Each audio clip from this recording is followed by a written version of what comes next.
Once upon a time, two boys grew up playing hockey in the village of Terrace, British Columbia. One of them went on to play in the National Hockey League. The other became a comedian. Now, one flies planes and coaches youth hockey. The other is still a comedian and owns newsstands. This is their podcast, Enjoying Orange Slices with Jeff and Ian. Hello, Jeff. My name is Ian Bagg. The show is called Enjoying Orange Slices. Your name is Jeff Sharples. Where are you in the world? Where are you in the world? I like that. Where are you in the world? I am up in the Great White North. No. Yeah, all right. Yeah, that's pretty cool. I'm up in beautiful Colona, British Columbia. Wonderful. So seeing family here for a few days, and then I will be back in the next 24 hours. So, or 48, I guess. So, yeah. Just for those people that don't know Kelowna, it's basically, there's a couple places in the off season where all the players go. And Kelowna is one of them, isn't it? Kelowna, and it seems like Big Fish is something. It's Whitefish. Whitefish. Well, you know what? It was pink close salmon. to fish. Whitefish. What? Okay, it's in Montana. Is it in Montana? Yeah, it's in Montana. So and it's not not far from Kelowna, is it? Well, I mean, I don't know how long the drive would be. It's not that close. It'd be 8 to 10 hours, I'm guessing. But I have a little of information and I have a little bit of disinformation on this show. Yeah, I don't know, maybe 6 to 8 hours. I don't know. But so yeah, a lot of the people that don't know, maybe a lot of people do know, they're like, well, only people from British Columbia listen to you, so we know our province. But the hockey players, a lot of them live in Kelowna in the summertime. So it's kind of like people that know Napa Valley. It's kind of like the train and everything's very similar, except there's massive lake that goes through this part of the world called Okanagan Lake that fills into Skaha Lake, south of Penticton, which is another beautiful area where a lot of hockey players hang out. So beautiful summers here. And Whitefish is kind of cool as well in Montana. Kind of a lot of players kind of there in the summer as well. But yeah, Kelowna is big time. A lot of the players live here in the off season, and it's what size of fish come out of that Whitefish Lake? I don't know. I mean, big. I don't know. I've never gone fishing at Whitefish, but it's one of my favorite spots. You've never been fishing there? Never caught any. Nope. Never gone. Never gone. So you're up there, you're taking care of family business, doing a thing, having a good time. What's the weather like? Is it cold? No, it was cold. There's snow on the ground, but it's actually warmed up. It's above freezing. It was raining yesterday. I even saw the sun for a while. And then today, I think it's probably around a high of 3 or 4 Celsius, which is somewhere between 36 and 38 degrees Fahrenheit. So, yeah, it's all right. I got my winter jacket on. As you can tell, you know this jacket well. Yeah. I get lit up every time I bring it up here, but I layer really well. And this is my favorite jacket. I wear it to work, I wear it to sporting events, and I wear it to nights on the town. He wears it everywhere. Once he gets something. I haven't stopped wearing it since you gave it to me in Long Beach about 3 years ago. Long Beach. I was in Milwaukee this weekend. And it was so cold there. And people are like, what are you going to do while you're here? And I'm like, look out the window. That's what I'm going to do. It's so cold. I'm not going to go marching around. But we did. I was there with Scott Darling, came and opened up for me. And we went and hung out with the Admirals. We went down to their practice, and it was the moms weekend. They're having a moms weekend, and all the moms were there. It was pretty hilarious. A couple guys you played with. I'm thinking the coach you may have played with. But when I walked into the coaching room, the coach goes, well, look at you. What are you doing here? And I'm like, I looked at who's around me. I'm trying to figure out who it goes. He goes, you. I just watched you on YouTube while I was taking a poop. I'm like, oh my god. I mean, hey, there's no such thing as bad press, right? So no, I mean, not at all. But did you never played for them? Did you play for them? No, I played against them, and I actually just watched them a couple weekends ago in Vegas. And um, Nashville's farm team is the Milwaukee Admirals, and they are Yeah. really good. And Nashville is a team with the players they have coming up through an organization you're going to want to keep an eye on over the next couple of years. They solidified like kind of their veterans with getting O'Reilly and Shen and bringing those guys in. I think there was one other vet they brought in, but those guys are awesome. But I watched them dismantle the Silver Knights in a weekend series in Vegas. And of course, the Silver Knights, in fairness, have a bunch of guys up with the Golden Knights right now. But watching the Admirals, it's the best American League team I've seen in years. And I'm not down watching American League hockey games every night, but I've watched my share over the last several years. Milwaukee looks fantastic. And there's a guy that used to play in the show. He's been up and down the last couple of years, Mark Jankowski, who's people who are Calgary Flames fans remember him from there. He was in Pittsburgh last year. He looked fantastic. He's third in the league in scoring. And really, I got to tell you, I tip my hat. Barry Trotz has done a 180 with that organization. Of course, Poyle made a lot of moves as well.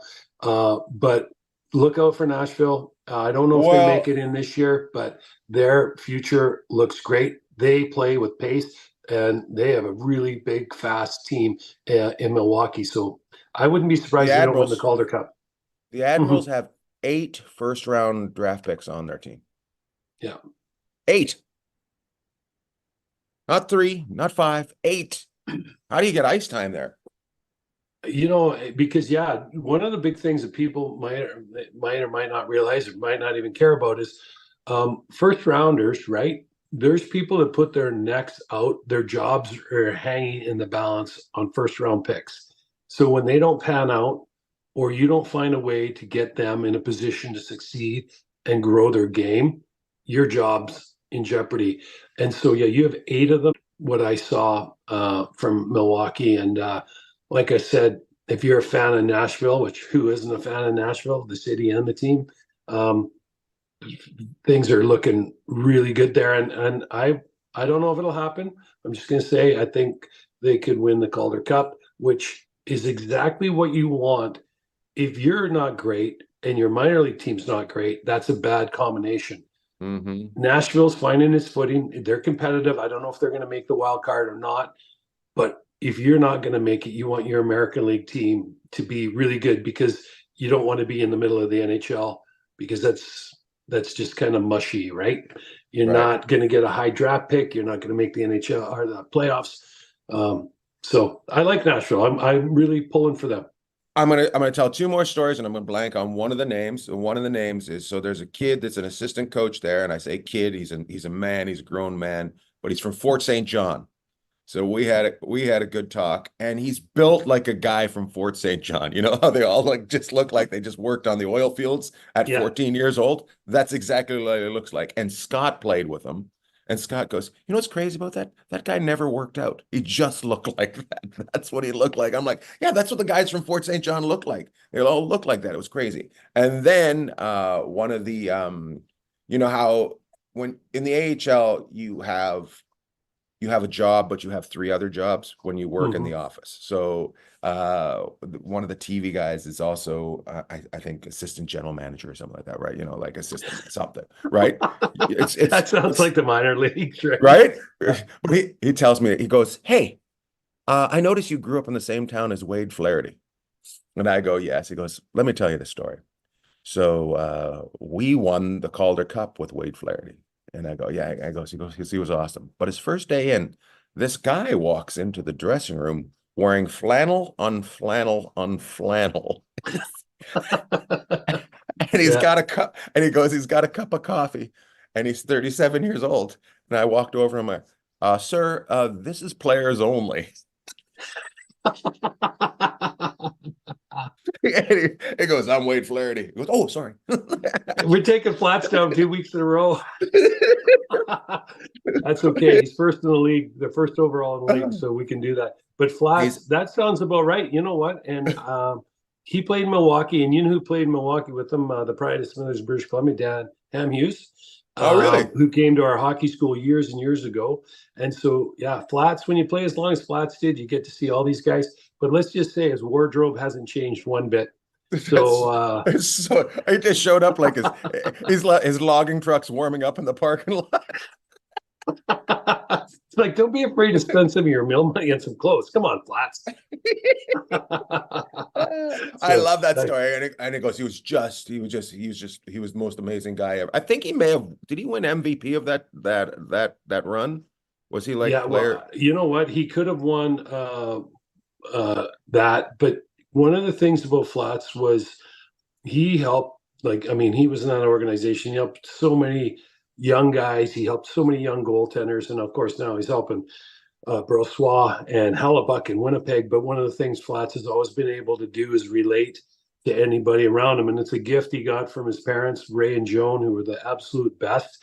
And so Flats is kind of old school, but he's also always been new school because he's always had the ability not only to perform at an extremely high level and play NHL goaltender and be an all-star in the American League, but as a coach, he's been able to connect. And that's just the Flaherty way. That's how they are, the greatest people in the world. And he got it from his mom and dad, Ray and Joan. And the thing is, he comes in with all his flannel, but he was an amazing, I don't know if the word's tactician, but he knew the position so well.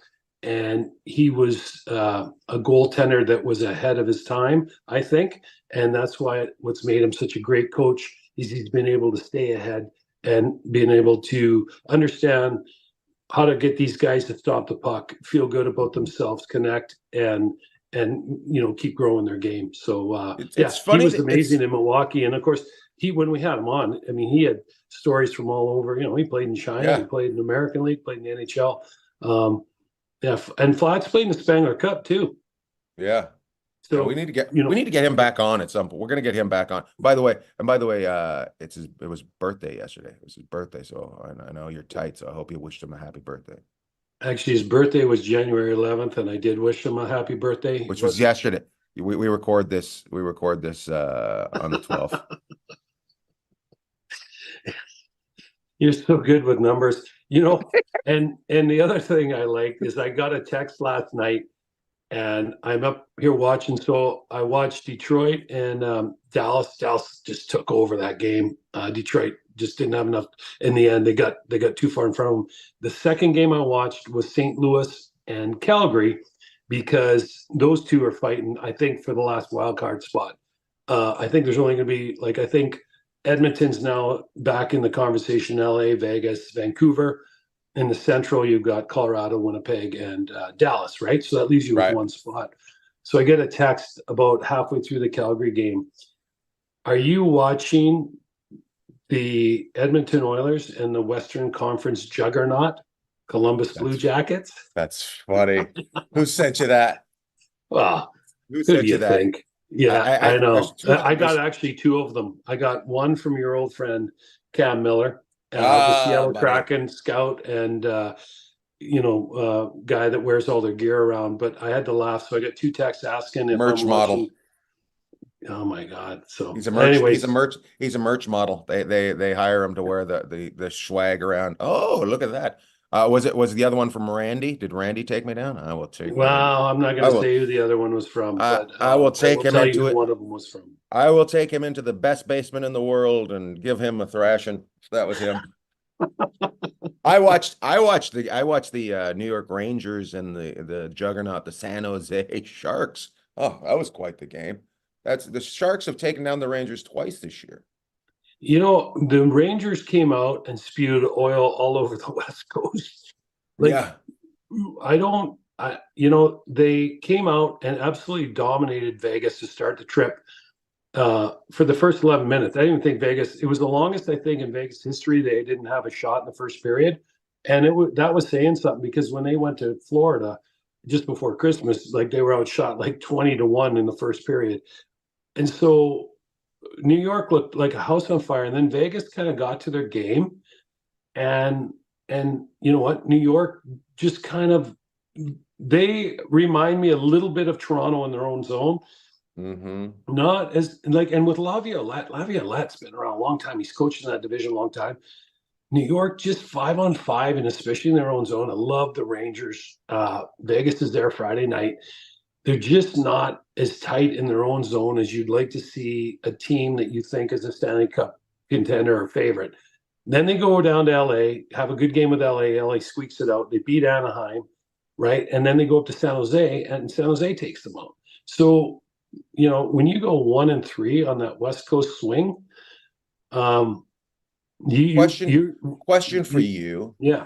Anyways, I'll interrupt. Do you think it's because they need the All-Star break? Have they hit to the point where they need to regroup and need a break? Like, to me, that's what I watched. That's what I thought last night. I thought these guys are a little tired. Yeah. Well, coming out to the West Coast, obviously takes its toll, right? Just like the teams going to the East Coast. But, you know, when you think about when they dropped the puck on the West Coast, it's a 10 o'clock start for these Eastern Conference teams. When you drop the puck on the East Coast, it's a 4 or 4:30 p.m. start for the West Coast. Also, New York sleeps in their own bed every night when they're out east. That's right. I mean, that's something to be said. Like when we had Hoods on, when Dougie Huda was in Boston and they won the cup, they never went east of I don't think they left the Eastern time zone after Thanksgiving, US Thanksgiving. So right. So then I doubt the Rangers took the red eye back last night. They're probably flying back. Today's Thursday, January 12th, right? They are flying back during the day today. So if they left San Jose this morning at 9 a.m., they're not going to get into the East Coast before 4 or 5, right? With the time change. Then they got to get spooled up. They'll have a pregame skate tomorrow, and then they'll play they'll practice tomorrow, play Vegas on Friday.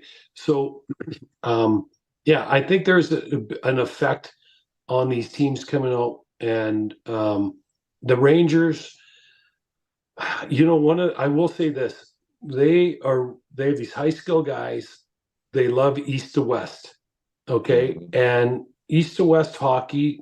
When you can get people moving, it's like establishing the fastball, get going north-south first, then bring the east to west in. They kind of started falling in love with a little bit of east to west, and teams are sitting on that. Obviously, as they kind of went through the West Coast, and they went 1-3. So that's my only thing. Maybe a little bit more north-south hockey for the Rangers is what I'd like to see as they go forward, especially on the Eastern Conference, because Eastern Conference always seems to be a little bit more tight checking than the West. Right. Yeah. You're right. Yeah. When is the All-Star break? Is next week or the week after? Yeah. So the last games are this weekend. And I think we talked about this a couple weeks ago. You were asking about Rangers and their break. You know, I think they're a team, obviously, that, is going to will look forward to the break. I think Vegas is another team that's going to look forward to the break. Maybe the Canucks, the Panthers, maybe, but a team that isn't going to look forward to the Leafs definitely are looking forward to it. But a team like Edmonton, they don't want to break right now. Yeah, they don't want to stop.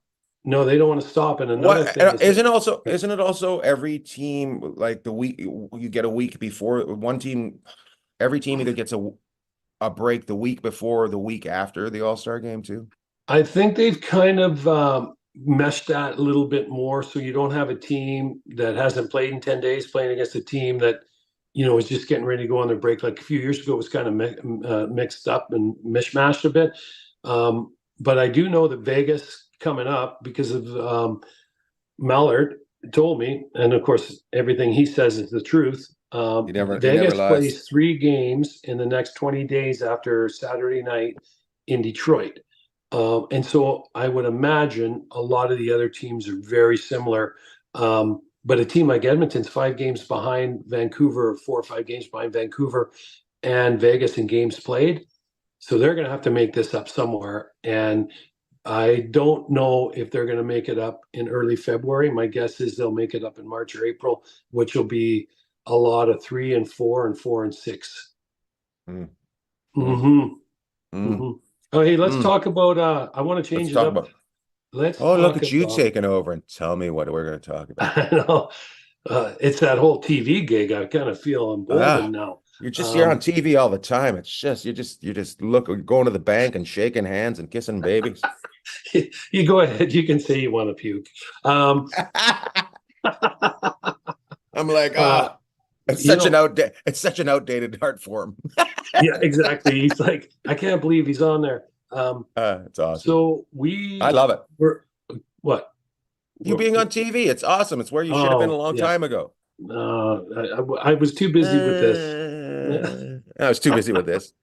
There's Look, only a long one time of us ago. that makes our profession with a microphone in their hand, and it's not me. It's not me either.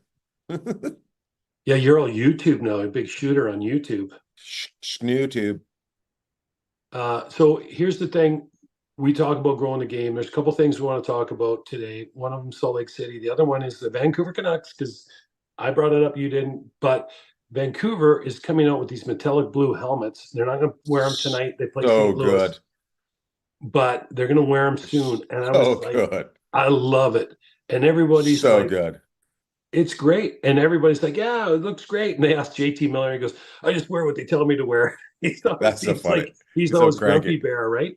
But when you're playing like he is, you can say what you want. But I love the fact, and you brought it up a couple weeks ago, the goalies have always kind of bedazzled their look, right? Now they're working on their goalie sticks. Now the teams are like, they're changing up their helmets. The players are starting to change their skates, and their sticks as well. And I think it's really cool. And what I like about it is it's just something different. And I know we have traditionalists that are like, oh, we got to leave it alone. But when Vegas brought in the gold helmets, right? And then LA wears the chrome, and then Vancouver this year's wearing matte black, and they're going to go to these metallic blue. The matte blacks are awesome too. Yeah, it actually goes with their uniform way better than the other one. But the metallic blue, and people are like, well, why are they doing that? I'm like, well, it just is, I'm watching the news up here this morning, and of course the Canucks are a huge part of what's going on in British Columbia. But when you're talking about something new, hey, the helmets, well, there's just more out there about your team, more out there about your brand. And, if you love growing the game of hockey, it doesn't always have to be something about, hey, well, that was a great goal or this or that. It can be something else. And here's the other thing: when you're bringing, I don't know, metallic blue, you would say it's really artists, but you're bringing more people in, and you're like, hey, let's jazz it up a bit. And so Vancouver has got these helmets. They'll debut here in the next week or two. Other teams are going to do the same. Well, it's you have to here. We talked about goalie equipment before, and if you talk to most goalies, what was the first thing? They seen that gear and they love that gear, right? That's the first. It wasn't the position; it was the gear first, and then they, as they got better at the position, they love the position, right? But if you give something visual to people, there might be somebody watching that doesn't like hockey and just sees that helmet, which connects to them. And they end up loving the game because of something that was visual and not just the norm. So it pushes you into building the game, right? It does. And I don't want to sound like a homer, because when I came into the league, too late. Yeah, I guess so. But Detroit, right? I love the original 6 teams. I love all those uniforms of those teams. Watched Detroit last night, and just so classic. But you're right. It's like, well, when you go to the store and car dealership and you buy a pickup and you put some tires on it and it makes you feel better. Maybe you put some chrome on it, or maybe you tint the windows, or whatever it is. This is the way I think they're doing it with the uniform, and kind of cool. And I think the players get behind it too, and it makes look good, feel good. And whether or not you like the helmet or you don't like the helmet, or you like the tires, you don't like, it creates conversation and gets you talking about it. And I'm not really a big fan of that helmet, but how about Pedersen? He's amazing, right? And so looks like a dork in that helmet. No, you're right. You're absolutely right. I just, it's you gotta create interest. And how do you create interest? By not staying on the same track over and over again. Like Exactly. even the Michigan, if the Michigan disappeared tomorrow, it still created conversation for a while. Well, and so there's no problem with it. No, and Trevor Zegras is the first guy to do it. Did Bedard do it too? Right? Sure. Bedard did it. Zegras did it. Now he can't talk about it.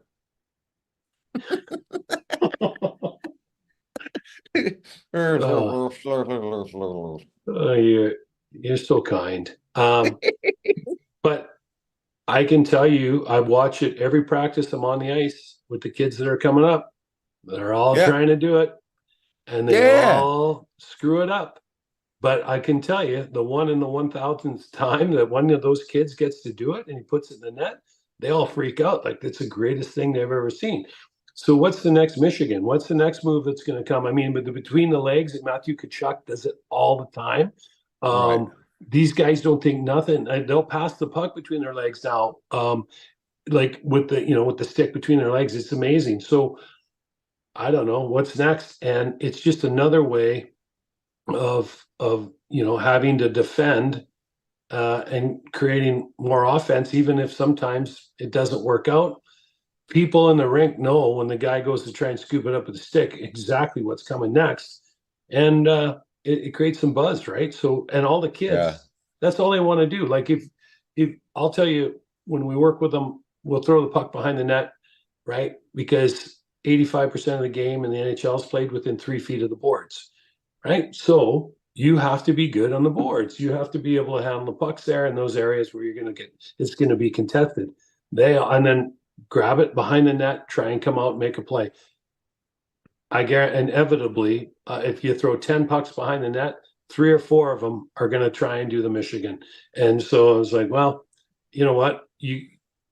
It's being, I don't know if it's being artistic, but it's coloring outside the lines. Which It's not artistic. It's imaginative. It's imagination. And you got to let them have their imagination, and that's what's going to create bigger things. If you're not imagining something different, you're just staying along the same lines. Don't. As John Candy said, I don't want to meet a 5-year-old without an imagination. Now take this quarter and go to have that Noel, that Wharton. Well, if you think about the way things used to be, and it was get the puck and dump it in, run the heck out of that guy. You got to go finish your checks, dump it in. No imagination. And then we've seen, as the game has gotten faster and faster and faster, and holding on to pucks and puck possession is more important than ever. Well, you know what? So is trying to find different ways to beat the opposition. And I got a question about imagination. Yep. I got a question about imagination. Sure. So when the hockey first started, I don't know if it was the NHL that or it's just hockey, whatever league was then. They used to be 6 players on the ice, right? Back in the day. Mm-hmm. As the game gets faster and faster, do you think we can see one player being dropped again and it goes to 4? At 82 games, no. And again, you're traditionalists, right? They're going to be like, we don't want to see a change. But what I'll compare it to, and I don't know where the change would be. I don't know if you drop a player. I don't know what you would do. But in baseball, you have all these traditionalists, and all of a sudden, because people were turning away in droves, they brought in the pitch clock, and all of a sudden sped it up. Right? So now you can tell your sponsors and the people who are coming to your games that, hey, we're going to probably have this baseball game over in somewhere between 2.5 and 3 hours. Hockey right now is running, I think, around 2 hours and 25 minutes, right? In and out, the whole thing. Drop the puck at shortly after 7, you're done right around 9:30 or 9:20, 9:30. So that's a good question. I don't know what it'll be, but there will be something, because if you drop games, right, which we've always said, hey, we'd like to see fewer games. then if you're dropping games, you're dropping revenue. So then maybe I could see where you turn it more into 4-on-4. But right now, there's no room out there at 5-on-5. But in 4-on-4, they might argue there's too much room, right? Right. So, and the other thing is you'd have to be careful with 4-on-4 because it's just like 3-on-3. It's tough to track guys down and take the puck away from them. So, and if they circle back, it's even tougher. But that's kind of like 5-on-5 on Olympic ice. Well, 5-on-5 on Olympic ice, you still have guys, that can go cut plays off, and you have one guy that can maybe be a little bit more rogue. Once you go to 4-on-4 or 3-on-3, if that one guy goes rogue, the other team usually can take advantage of him right away. So I'm guessing the scoring would skyrocket, right? But baseball went to a pitch count or not a pitch count, a time, right? A pitch timer. So what's hockey going to do if they start to find when the bottom line starts getting affected? That's when you'll see some new rules come in. Bottom line. Yep. That's what it is. By the way, speaking of bottom line, the women's league, the female league is they're kicking butt. They're just doing numbers. And yeah, the clips that I see, I haven't watched the full game yet, but it just looks like exciting. And their imagination with all their goaltenders and the pads and stuff like that. I don't know if you've seen that, but it looks great. So good for them for putting an effort into it and saying we're trying to make this work. Yeah, and I'm going to throw this out there right now. Leah Lum, she's in Montreal, part of the family. Leah, we're having you. You're coming on. I was talking to my youngest the other day about it. I said, we got to get Leah on. Last time I sent an email to her, she never responded. So I'm going to try another family member. But Leah's who grew up in Vancouver, played for China in the Olympics. We talked about that, growing the game over there. Now she's in Montreal, and yeah, this league is. Is she playing for Montreal? Mm-hmm. Yeah. So So the rich just keep getting richer. Exactly. And so what we're going to have Leah Lum. We're going to have her come on. She played university hockey in the States. She played for Chinese Olympic team in the last Olympics in Beijing, and so she's in Montreal. So she can give us an in-depth look at not only the Olympic experience, the university experience, but also getting off the ground with the new Women's Hockey League. And so we will aim for her before the end of February. How's that? Okay. So we'll try and get her in the next couple weeks here. That's my goal. Seeing how it's only January 12th, we got like. Yeah, that's right. I got back. I was thinking it was the 12th. I'm like, I got 6 weeks. There's no problem. Anything else you want to talk about? Should we wrap this one up? Let's talk about Salt Lake City really quick. Okay, yes. They put in for an expansion franchise, and I think what this is basically the groundwork for if Phoenix or Arizona moves, they say, hey, we can do it. We've got the backing. We've got the building. I don't see the NHL going to a 33rd team right away, but they're going to write a check if they do for probably $1 billion just to be a part of the league.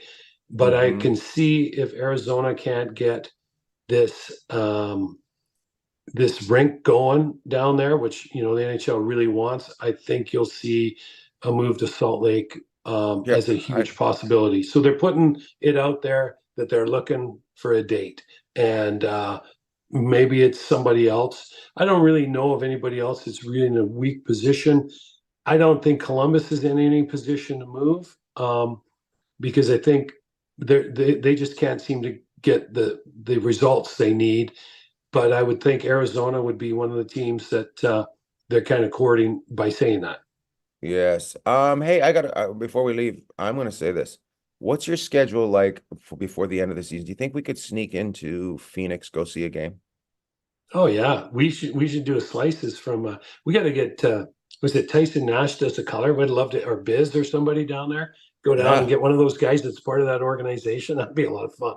Let's do it. Let's and then we can invite some. We'll say, hey, enjoying Orange Slices people. This is the game we're going to. Come see us, and maybe we can get a bunch of people. But we have to keep it small because they don't have many seats. Well, that's the thing. If we did it in a bigger rink, we might, we might have trouble filling. But Yeah, in that yeah. rink, 4,200 people, no problem. We'll get No, 4,200 to come along yeah. with us. We'll have our own section. 1,000 enjoying orange slices fans in the corner. That's it's the enjoying orange slices side. Hey, have a good time while you're up there. Any shout outs? Yeah, well, you want to? Okay, so I'm going to shout out my old friend Ron Futrell and Chris Matthews from Channel 8 in Vegas, KLAS, CBS affiliate. We had Ron on the show, one of our first guests. They had me on last week to talk a little hockey after the Bills Chiefs game. They do an hour sportscast, and they have all kinds of people on there. Obviously, big news in Vegas with the Raiders filling their head coaching job with Antonio Pierce, and the Knights are always a big deal. So they have me on to talk a little hockey. So I'll shout out to Chris and Ron. Thank you so much for having me on. It's great to be down there with those guys and just kind of talk all kinds of sports, and specifically the Knights. It's a lot easier in Vegas these days because they're back they're winning. No one knew what to do when they were losing. Everyone's like, this doesn't happen to us. I'm like, yeah, it happens to everybody. So anyways, So a shout out to those two, and thanks for having me on. awesome. I'm gonna give the Admirals a shout out for having me down into their dressing room, let me walk around and feel like a rock star, and so many people recognizing me, and I love it. This is what they said. Hey, this is what we do after our Saturday night game. We have a rock concert afterwards. Is there any chance you'd want to do a comedy show after the game? And I'm like, no, Yeah. no, you do not need those. You do not need those letters afterwards, my friend. But this weekend, this Saturday night, they'll have Tesla will be after the game. Yeah, Wow. yeah. So big shout out to Tesla and to the Admirals, just putting hockey and music together and having a good time. Well, and it's Tesla the band too, not the car, right? Not the car. Yeah, actually, they're just having a Tesla parked on the ice, and they're opening the doors and playing the radio. Elon Musk is showing up. Hey, I got a question for you before we go. Is there a place that's across from the rink there still called Sergeant Goolsby's or Major Goolsby's? Was there a bar? Do you remember seeing? They moved the rink, so the rink is no longer in the it used to be in the Montreal Bank of Montreal Center or something, BMO or something. Yeah. Now they've moved into their own building, and they share it with the Indoor Soccer League. So Okay. Well then, yeah, it's quite the building though. It's a good looking building. That's a nice minor league comp. That's one of those the owner owns the Brewers and I think the basketball team, and they have a lot of money there. So That's good. That's good. Hey, I was going to say they fired their NBA coach today because they were only second in the division. They were 30-13, and the guy got fired. are you serious? So that's a tough crowd up there in Milwaukee. Yeah. But oh my God. You know what? They've done a great job because the Brewers are legit again, and their basketball team's legit. And the Admirals, like I said, it's the best American League team I've seen. And remember that night we went and watched Ontario, and they absolutely blitzed Abbotsford, and we were like, that team looks really good. This team looks fantastic. So obviously the owner's doing a good job of spending his money and getting good people. Good times. Yeah. Good times.